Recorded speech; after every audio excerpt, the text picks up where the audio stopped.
Bonjour Mehdi. Bonjour. On te reçoit aujourd'hui pour ton nouveau spectacle Couleur framboise. J'espère que tu apprécieras le petit rappel. C'est vrai, j'apprécie.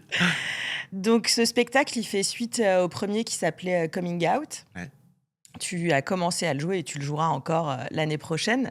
Tu débutes ta tournée. Donc c'est l'histoire d'un homme croyant, tu nous dis, tiraillé entre ses origines musulmanes, Mmh. sa conversion au catholicisme. Donc ça, c'était tout l'objet de ton premier spectacle, C'est qui ça. avait fait beaucoup de bruit à l'époque. Et là, tu t'es dit, tiens, on va aborder un nouveau sujet tabou dans ma Ouais, petite c'est un liste. peu ma spécialité, ouais, j'ai Voilà. l'impression. Tu t'es dit, bon, bah, allez, on y va. Et cette fois-ci, tu vas aborder un sujet qui est encore plus personnel, peut-être que la religion, du moins qui est encore moins, on va dire, moins abordé par les hommes, en tout cas. Ça peut être abordé, mais c'est rarement par les hommes, qui est l'infertilité. Et donc, à travers ton spectacle, tu vas nous raconter un petit peu tout ce parcours pour devenir papa, au regard aussi de ta religion et des changements qui ont été assez significatifs dans ta vie Mmh. juste avant. Là, tu t'es dit quoi? Tu t'es mariée à 33 ans, tu essayé de faire un bébé depuis 1 an et ça marche pas. Et alors, étonnamment, toi, ton premier réflexe, c'est pas d'aller chez le médecin. Effectivement, comme je dis dans le spectacle, c'est d'aller voir un prêtre. Ouais, c'est vrai que, heu, au même moment où il y avait, ce désir d'enfant, on était mariés depuis plus d'1 an, je vivais, l'expérience incroyable de mon précédent spectacle, Coming Out. Les salles étaient pleines, il y avait la nomination aux Molières. Enfin, en apparence, même pour les gens, tout allait bien. Sauf que moi, effectivement, dans ce désir de paternité, j'étais vraiment, entravé et après plus d'1 an d'essai, oui, ma femme me dit: «Ouais, on va, faut peut-être qu'on aille consulter» et moi, j'étais tellement dans un truc spirituel que je me suis dit: «Tiens, si ça marche pas, c'est peut-être que Dieu ne veut pas». Donc je suis allé voir un prêtre en disant: «Bon, voilà, c'est quand même, on essaye depuis longtemps, je demande, je prie, mais pour l'instant, rien ne se passe, quoi». C'est vrai que j'avais que la conception peut-être, spirituelle de la paternité. T'as été voir le manager, quoi. Ouais, je Tu suis t'es allé voir le dit: manager, je dis: «Bon, «Excusez-moi, qu'est-ce qu'il dit le boss là-haut?» je fais tout ce qu'il faut là, Mais mais je d'ailleurs, c'est lui comprends qui me dit: pas». «Bah, va voir un médecin, pourquoi tu viens me voir moi en fait? Le Va voir un manager n'a médecin». pas de réponse, va voir les RH. Ouais, exactement. On t'entend douter quand même dans ton spectacle, au premier abord, que ce soit toi, le problème. C'est-à-dire que, encore une fois, on en parle tellement peu pour les hommes, et finalement, je crois qu'au niveau des stats, en plus, c'est quasi à parts égales, hommes et femmes, Ouais. qui peuvent être, confrontés à l'infertilité. Mais toi, dans ta tête, au départ, tu te dis: «Bon, bah, c'est pas C'est moi». pas moi. C'est pas moi parce que je suis un homme de ma génération, parce que j'ai été, éduqué dans une culture, musulmane, dans une culture, française, chrétienne et avec une société très patriarcale et donc dans l'imaginaire collectif, l'infertilité, c'est quasiment que du côté des femmes et d'ailleurs à ce moment-là, quand je vais un peu m'en référer aux textes religieux, oui, je vois que dans la Bible, ça regorge d'histoires d'infertilité, mais c'est tout le temps que des femmes. Que du côté de mon entourage, plutôt musulman, on me disait: «Bon, bah, voilà, si ta femme ne te donne pas d'enfant, tu peux en prendre une autre, tu peux en changer» et d'un seul coup, je me dis: «Tiens, c'est la première fois que je prenais autant conscience du patriarcat dans les religions, en tout cas comment ça avait infusé les religions et la société et donc oui, sur le moment, je me dis: «Mais c'est pas possible, ça peut pas être moi» et c'est vrai que là encore, quand on sort de la religion, on se dit, aujourd'hui, une personne sur 4 est atteinte d'infertilité. Comme tu le dis très justement, c'est quasiment, autant les hommes que les femmes. Mais, voilà, on a toujours, été dans la pensée que, voilà, l'homme, c'est celui qui vient, planter la graine dans une terre fertile, qui va labourer ce champ, il y a même une forme de domination, de Oui, puissance et c'est cetera. ça. Et en fait, d'un seul coup, on se dit: «Ah, en fait, finalement, c'est peut-être moi aussi qui a un problème». Je vais pas tout, dévoiler, du spectacle, mais c'est vrai que tu nous racontes, du coup, les étapes de la Mmh. découverte de ce problème. J'imagine que, bah, on en rit avec toi dans le spectacle, mais quand tu le traverses, quand tu le vis, quand tu te retrouves au labo, j'imagine que c'est quand même, un peu une violence quand même. Faut se faire violence, pour passer ces étapes-là, quoi. Ouais, c'est vrai qu'au début, on vous dit, bah, il y a une batterie d'examens à faire. Une batterie d'examens pour ma femme qui sont, très invasifs, les monitorages, des Mmh. échographies, pour voir, qu'est-ce qui se passe, quoi. De son côté, il y avait pas grand-chose et puis moi, le premier examen, c'est effectivement le spermogramme, où déjà l'acte en lui-même, c'est un peu étrange de se retrouver dans une pièce capitonnée avec un Bah, lit, oui. une télé, une fiole. Alors une télé parce que moi, j'ai eu la «chance» entre guillemets, d'avoir, l'infirmière qui m'a dit, ah bah, il y a des films érotiques, c'est besoin de vous stimuler. Bon, film érotique des années 70 et puis ça coupe plus l'envie qu'autre C'est chose. ça, tu t'es retrouvé à Pigalle dans les vieux Ah, ciné, exactement, tu vois? Bon, c'est un peu glauque tout ça. Alors j'ai des hommes qui, maintenant, m'écrivent des messages sur Insta et qui me disent: «Ah bah, toi, tu as eu de la chance, moi j'avais un pauvre magazine ou voire rien du tout». Donc déjà, on se retrouve là-dedans. On doit, bah, concrètement se bah, oui. masturber pour remplir, cette fiole. Donc là aussi, tu c'est con, hein, mais tu te dis: «Mais à quoi je pense? Est-ce que je pense à ce désir d'enfant? Est-ce que je pense à ma femme? Est-ce que je dois juste, m'exciter?» Et puis vient, ben, toute la pensée, d avec laquelle il a fallu que je me débatte, qui était, les grands questionnements religieux puisque, comme je le dis sur scène, bah, dans toutes les religions, la masturbation est interdite. Et donc, j'avais ma petite voix musulmane qui me disait: «Bah, c'est haram, c'est péché». Ma voix chrétienne qui me disait: «Bah, c'est un acte désordonné». Et puis la petite voix athée en moi qui me disait: «Mec, c'est juste un éjaculat pour calculer la mobilité, et la vitalité de tes spermatozoïdes, quoi». Oui, il y Donc avait c'est pas ça finalement, ni dans le Coran, ni dans la Bible. Personne dit: «Bon, en cas d'examen». exactement. Et c'est d'ailleurs ce prêtre qui me dit, bon, parce que juste après je suis allé me confesser parce que je me suis dit: «Tiens, est-ce que, finalement c'est un péché ou pas?» Et il m'avait dit: «Bah non, là c'est dans le cadre, médical». Mais c'est vrai que quand on arrive dans ces endroits-là, on vient aussi avec, tout notre bagage, culturel, cultuel et que c'est ouais, c'est un moment qui est pas très, agréable à vivre et je le vois bien parce que j'ai plein de retours d'hommes qui me disent, que ça a pas été un vrai Une moment de partie de plaisir, plaisir. quoi. Ouais, bah, sans mauvais jeu de mots, Bah, ça a ouais. pas été une vraie partie de plaisir, ouais. Cette voilà, ces épreuves, elles vont, questionner tes croyances, mais ta virilité aussi. Mmh. Tu vas dire, «J'ai presque eu peur que ma femme, elle me quitte», en fait. À ce moment-là, tu te dis: «En fait, si je peux pas remplir, mon devoir, elle va partir». Ouais, à ce niveau-là, c'est vrai. J'avais vraiment peur, qu'au bout d'un moment, elle me quitte, quoi, qu'elle ait peut-être envie d'aller voir, quelqu'un d'autre ou d'aller vivre un autre projet avec quelqu'un d'autre.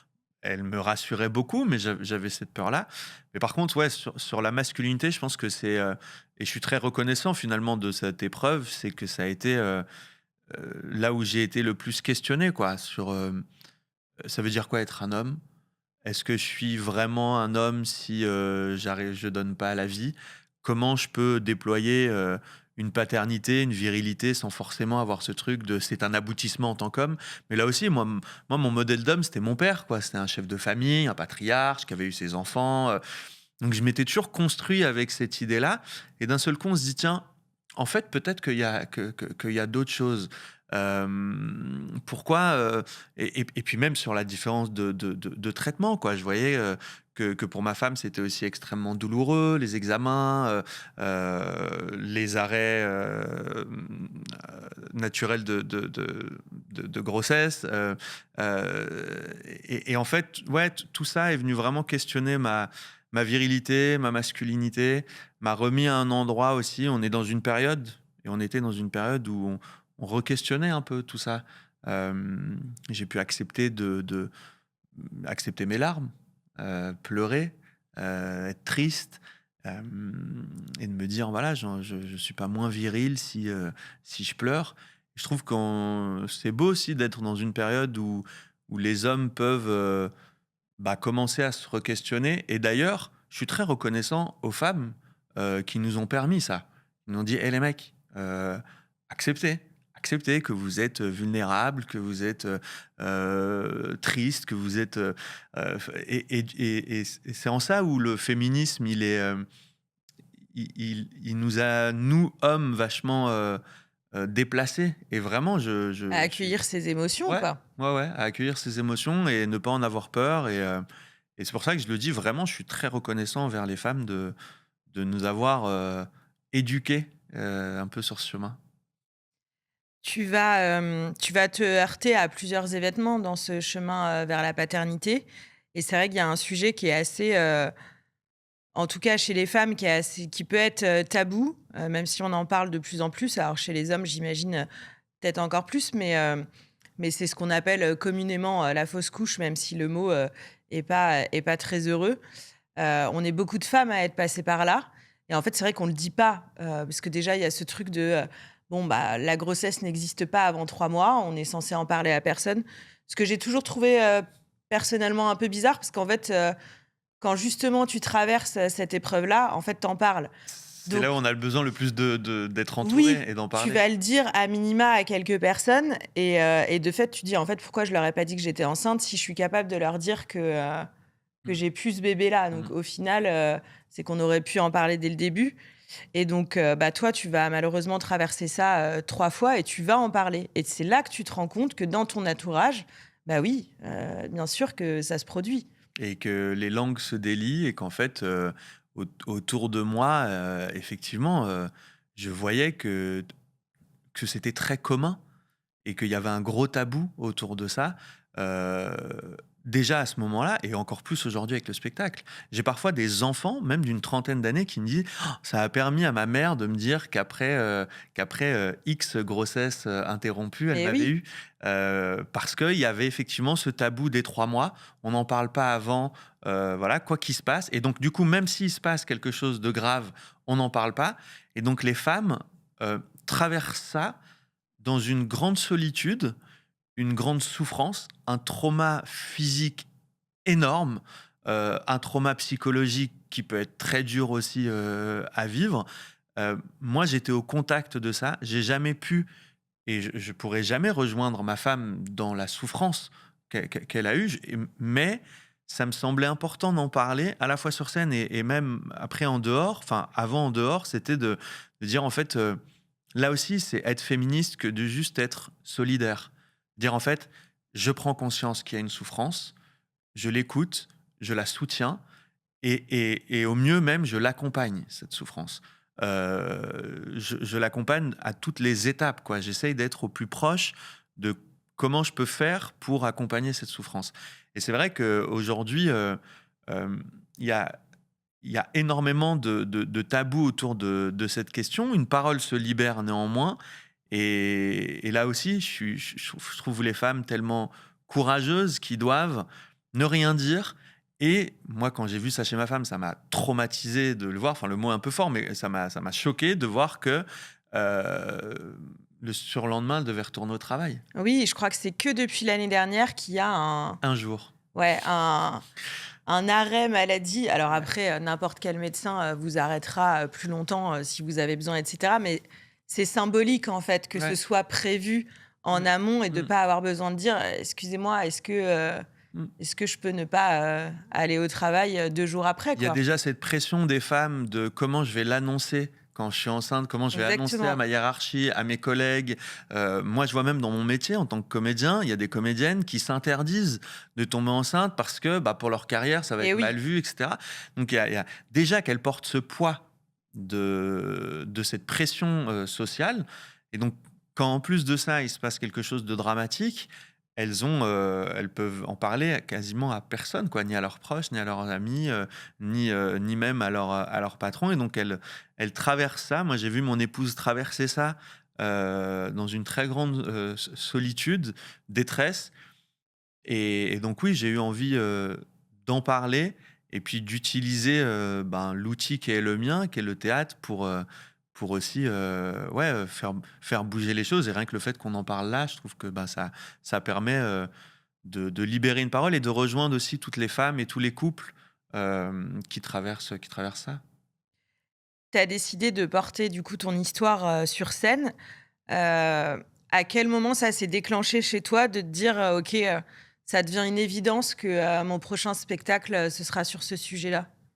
Bah, après les 5 années de coming out, Je m'étais toujours dit, je viendrai sur scène quand j'aurai une urgence à raconter quelque chose et j'avais fait une vidéo pour un média, digital, où j'avais parlé d'infertilité comme ça et puis j'avais reçu des centaines de messages de femmes et d'hommes, des centaines, voire des milliers de commentaires et je me suis dit: «Tiens, en fait, il y a quelque chose», non pas: «Tiens, j'ai trouvé un bon sujet pour faire un Oui, oui. spectacle», mais je me suis dit: «Oh, il y a quelque chose à creuser».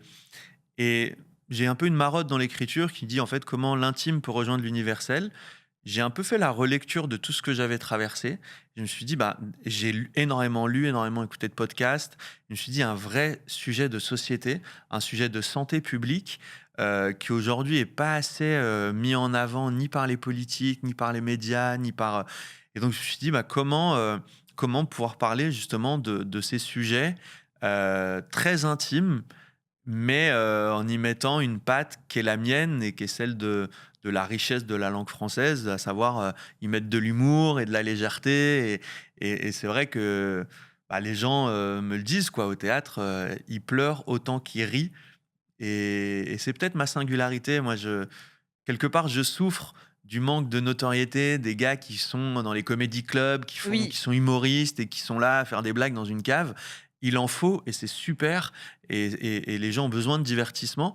Mais c'est vrai que, moi, je fais un travail où les gens, rient, pleurent, réfléchissent en même temps dans une salle et oui, de rire et de pleurer ensemble, de vivre des émotions au théâtre sur ces sujets-là, je trouve que ouais, que le pari est réussi. Au-delà de ton spectacle, tu t'engages, Mmh. tu es parrain, du mois de l'infertilité.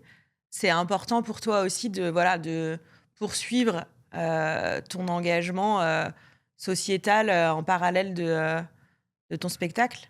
Oui, parce qu'il y a énormément d'associations qui se mobilisent, pour sensibiliser à ces questions. Le collectif BAMP m'a demandé d'être le parrain du mois de sensibilisation à l'infertilité. C'est un mois, avec énormément de conférences, de webinaires, une offre culturelle et artistique très large avec beaucoup de spectacles. Et donc moi, c'est vrai que l BAMP, comme d'autres associations, ont été des ressources quand j'ai traversé ces épreuves. Donc, rien qu'à ce titre, j'aurais accepté. Je voulais accepter aussi en tant qu'homme, en tant que mâle, masculin, pour 2 raisons. Déjà, effectivement, dire que les hommes sont aussi concernés et puis l'autre raison qui est peut-être plus silencieuse, qui est là aussi une part peut-être, de dire, j «On vous soutient».